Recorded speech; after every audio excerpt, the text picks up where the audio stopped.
মা বাবার আচরণ সে নিজের মধ্যে লালন করতে পারে না, ঠিক কিনা? এজন্য খবরদার, ছেলে মেয়েদেরকে বুকের দুধ খাওয়াতে হবে। 6 নাম্বার আল খিতান, আপনার ছেলে শিশুকে সুন্নাতে খাতনা করাই দিবেন। সুন্নাতে খাতনা করান তো আপনারা? এটা সুন্নাত। আরবাউন মিন সুনানিল মুরসালিন, 4টা সুন্নাত সব নবীরা আমল করেছেন। 1 নম্বরে খিতান, সব নবীরা সুন্নাতে খাতনা করেছে। 2 নম্বরে আসসিওয়াক, সব নবীরা মেসওয়াক করেছে। 3 নম্বরে আন নিকাহ, সব নবীরা বিয়ে করেছে। 4 নম্বরে আল উতুর, সব নবীরা আতর মেখেছে। সুবহানাল্লাহ কইতে পারলেন না? বাচ্চারা ম্যাচিউরড হওয়ার আগেই করায় ফেলবেন। 10 এর আগে পড়ে এই সময়ের মধ্যে সুন্নাতে খাতনা করায় ফেললে অনেক রোগ বালাই থেকেও আপনার ছেলেকে হেফাজতে রাখবে কে? 7 নাম্বার অনেক গুরুত্বপূর্ণ, তারবিয়া আল ইসলামিয়া, ইসলামী তারবিয়া, তাহযীব, তামাদ্দুন, এটা শিক্ষা দিতে হবে। ছেলে মেয়েদেরকে শিখাইতে হয়। আমি আগেই বলেছি, মানুষের পেট থেকে বেরোলে ওটা মানুষ হয় না, ওটার মানুষ বানাইতে হয়, ঠিক কিনা?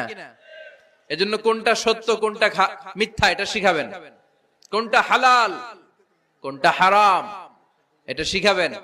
ছোট্ট বাচ্চারা অনেক কিছু বোঝে না। আরেকজনের গাছের মধ্যে বড়ই পেকে আছে, বড়ই খাইতেছে। আম পেকে আছে, আম পেরে নিয়ে আসছে। এরকম বাচ্চা আছে না নাই? আপনি কালো কালির কলম কিনে দিছেন, ক্লাসে যেয়ে দেখে তার বন্ধুর সবুজ কালির কলম আস্তে করে ব্যাগে বেরে নিয়ে আসছে, রাবার নিয়ে আসছে, আনে না? শিখাবেন যে আব্বু আম্মু তুমি যেটা করছো এটা চুরি বলে। এটা কি বলে? ও তো বোঝে না এটা চুরি, ও মনে করে সবই আমার, সবই আমার। ওরে বুঝাবেন সব তোমার না, যেটা আমি তোমারে কিনে দেবো এটা তোমার। আর আরেকজনের ব্যাগ থেকে না বললে নিয়ে আসলে এটা কি বলে? কথা বলেন না কেন? চুরি। খাওয়ার সময় কিভাবে খেতে হয় শিখাই দেওয়ার দরকার আছে না নাই?